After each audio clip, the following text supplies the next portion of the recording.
Alright, Alexandria Ocasio Cortez has again uttered some erroneous claims about economics and morality, claiming that it is immoral for billionaires to exist when there are impoverished people in the US that still suffer from ringworm.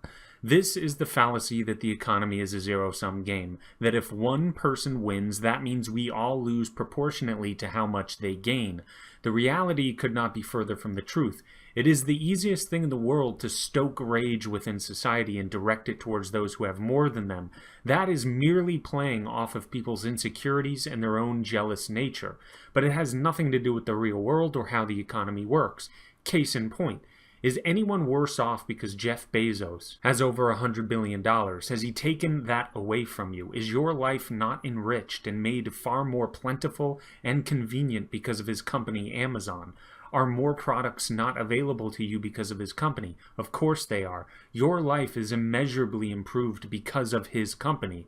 Does the fact that he has over $100 billion harm you in any way? Of course it does not. So when Ocasio-Cortez says it's immoral for Jeff Bezos to have that money, while other people still have financial difficulties, she is purposefully and explicitly focusing on only one thing, and it's what I mentioned before. She is only focusing on mere inequality as a means of evoking envy in people.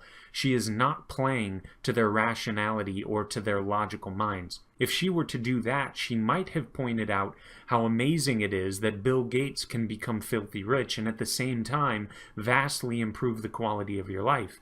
It is such a simple concept that I am astonished when someone is unable to wrap their heads around it, especially someone like Ocasio-Cortez, who has a degree in economics and should know this stuff. Her way of looking at the mere existence of billionaires is extremely sophomoric and frankly immature. The CEO of Home Depot, for example, is a multimillionaire. Home Depot is a huge benefit in all of our lives. Home Depot's wealth does not cause anyone to suffer. In fact, the only reason the CEO of Home Depot was able to acquire that wealth was by directing the organization that provides products and services that society wanted. It is a win-win situation, and to describe it in any other way would be an error. Furthermore, let's say you take all the money away from every billionaire in the US. That amounts to about $2.7 trillion. Then you give it out evenly to the 320 million Americans that are not billionaires. That would be about $8,400 to every American, give or take a few thousand. But that's a one-shot deal. Now there are no more billionaires, and you've given everyone in the US enough money to cover their expenses for a few months at the most. What are you going to do now? Who then do you blame? There are no more billionaires to blame, so then you'll need to move on to the millionaires.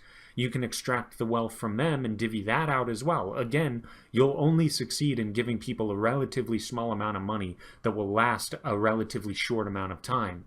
Then who do you fleece? There would be no more rich people to demonize, and you've given people enough money to last them maybe half a year. So the point is, if you're going to attempt to direct people's rage, it is a huge error to direct it at just rich people. If you want people to be upset that they have ringworm, how about pointing out the American Medical Association and their monopoly on licensing and their government-granted controls on the supply of medical professionals, which artificially keeps medical prices high? How about the granting of monopoly, or rather polyopoly, status to health insurance companies by cutting the consumer off from out-of-state coverage? How about directing your rage towards that? So if you want to be pissed off, fine. You have every right and every reason to be pissed off. But make sure you are pissed off at the right group, which would be the state.